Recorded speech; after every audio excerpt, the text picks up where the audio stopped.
Hai, Assalamualaikum. Kembali lagi di channel YouTube aku, Nita Rosita.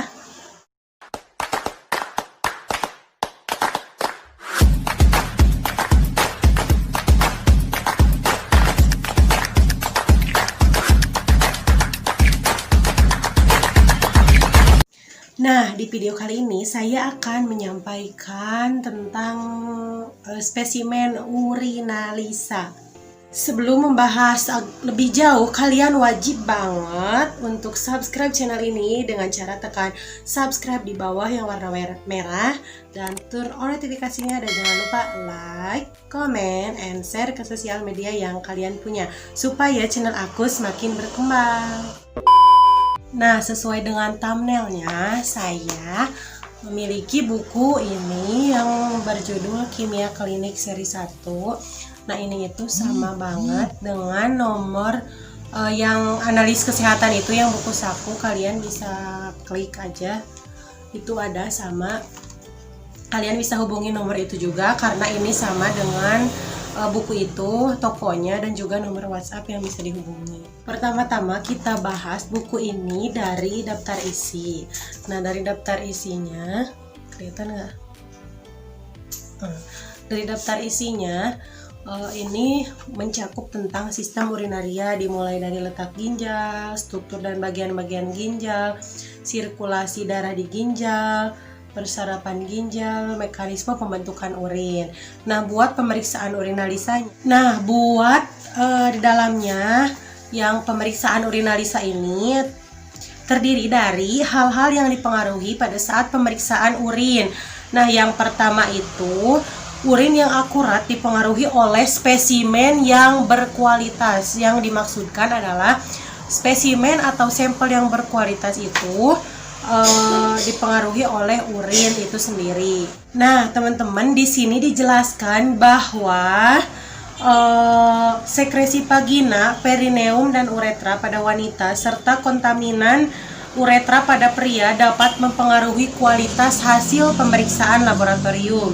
Jadi maksudnya adalah sekresi itu pengeluaran vagina dimulai dari urin atau yang lainnya itu dapat mempengaruhi terhadap kualitas spesimen urin itu sendiri.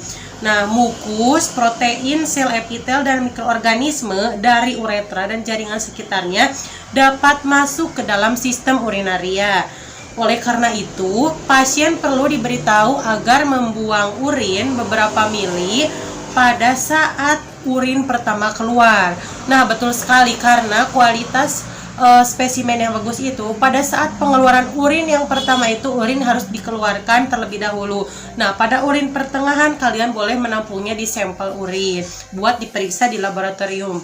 Jadi buat teman-teman semua, kalau misalkan ada saudaranya, ada keluarganya mau periksa urin, jangan urin yang pertama kali keluar, harus urin yang tengah-tengah atau yang pertengahan buat ditampung di pot urin tersebut. Nah, tujuan dari pemeriksaan urin ini buat teman-teman yang nggak tahu, tujuannya seorang analis untuk memeriksa urin itu adalah untuk mengetahui fungsi ginjal apakah dapat bekerja dengan baik atau tidak. Nah, akan menimbulkan gejala dan baru dapat diketahui secara nyata setelah memberat. Jadi buat kalian semua, kalau misalkan pemeriksaan urin itu untuk mengetahui fungsi ginjal kalian ya. Jadi kalau misalkan kalian mau diperiksa, kalian harus mau diperiksa karena itu untuk mengetahui ginjal kalian apakah masih bagus atau tidak. Untuk jenis sampel urin, jadi urin itu ada beberapa jenis. Yang pertama, urin sewaktu atau urin acak. Jadi urin sewaktu itu adalah urin yang diambil kapanpun. Jadi maksudnya bebas, mau pagi, siang, malam, atau jam berapapun itu bebas, karena itu adalah urin sewaktu. Nah, kalau misalkan urin pagi adalah urin yang diambil pada saat pagi hari setelah bangun tidur. Jadi kalau misalkan kalian atau keluarga kalian lagi di rumah sakit, terus ada instruksi dari perawat, misalnya, Bu, Pak, ini urin, ini pot urin, nanti Ibu kencingnya pagi hari. Nah, itu namanya urin pagi. Kemudian yang selanjutnya adalah urin 24 jam. Urin 24 jam itu adalah urin yang dikeluarkan selama 24 jam. Jadi, kalau misalkan kalian lagi dirawat di rumah sakit, terus suruh kumpulin urin selama 24 jam itu, nanti dikumpulkan dalam satu wadah. Nah, itu namanya urin 24 jam. Nah, selanjutnya adalah urin postprandial. yaitu urin yang pertama kali dikeluarkan setelah 1 sampai 3 jam setelah makan. Jadi kalau misalkan kalian udah makan 1 jam sampai 3 jam kemudian, kalian tampung urin tersebut dan nanti kalian periksa di lab, itu namanya urin postprandial. Nah, pemeriksaan urin ini ada dua. Yang pertama adalah secara makroskopis atau secara penglihatan kita. Yang kedua adalah mikroskopis atau dengan menggunakan mikroskop dan nanti dicatat apa yang ditemukan di dalam urin itu. Nah, kita bahas yang pertama adalah pemeriksaan secara makroskopis. Kita setelah menerima sampel urin dari pasien atau dari keluarga pasien datang ke laboratorium itu, kita melakukan pemeriksaan makroskopis. Dimulai dari warna urin itu kita harus catat apakah warna kuning atau warna bening atau apa. Yang kedua adalah kejernihan. Kita harus catat apakah urin itu jernih, agak keruh atau keruh.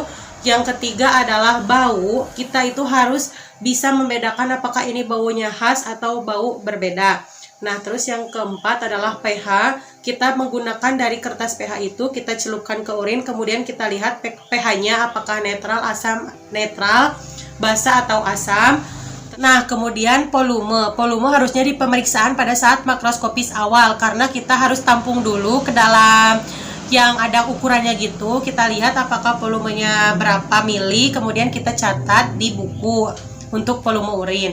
Nah, kemudian kita harus mengetahui berat jenis urin dengan menggunakan itu apa namanya yang kayak sama kertas pH itu kan nanti ada beberapa bantalan-bantalan gitu. Kita lihat di parameter berat jenis, kita catat juga di sana.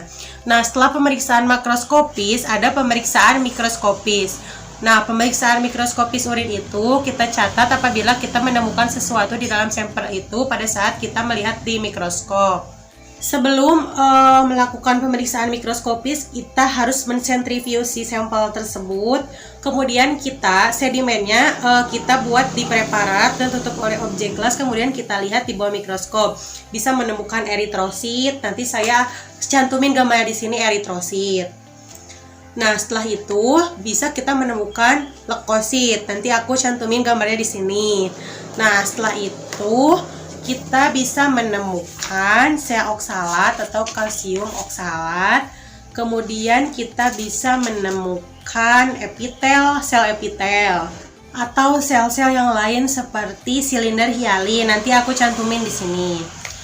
Nah, terus selain itu juga teman-teman, di dalam pemeriksaan urin itu ada pemeriksaan kimiawi urin meliputi pemeriksaan glukosa urin, pemeriksaan protein urin, terus kemudian pemeriksaan bilirubin, terus pemeriksaan urobilinogen dan pemeriksaan yang lain. Jadi buat kalian, kalau misalkan kalian disuruh untuk cek urin itu bagus sekali karena buat menentukan apakah kinerja ginjal kalian baik atau tidak.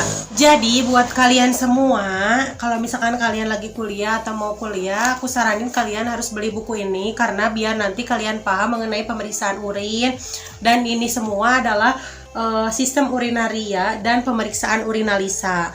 Nah, di sini itu segini itu adalah tentang urin semua. Jadi kalian bisa memahami apakah pemeriksaan urin itu bagaimana dan nanti pemeriksaannya buat apa saja. Nah, kalian bisa pahami di buku ini. Nah, untuk pemesanan kalian boleh sama kayak buku Saku Analis Kesehatan, nanti aku cantumin di sini videonya. Nah, itu juga sama sepaket sama ini. Jadi terserah kalian mau belinya mau sepaket atau mau satuan juga bisa.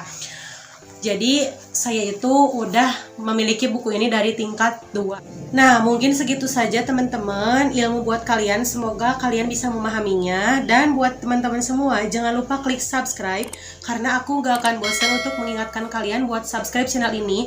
Percuma kalian nonton video ini kalau kalian gak subscribe channel ini, karena nanti kedepannya video ini atau channel ini akan terus memberikan informasi mengenai analis kesehatan itu sendiri. Jadi buat kalian jangan lupa subscribe dan terutama kalian harus turn on notifikasinya biar kalian tahu kalau aku upload video terbaru lagi.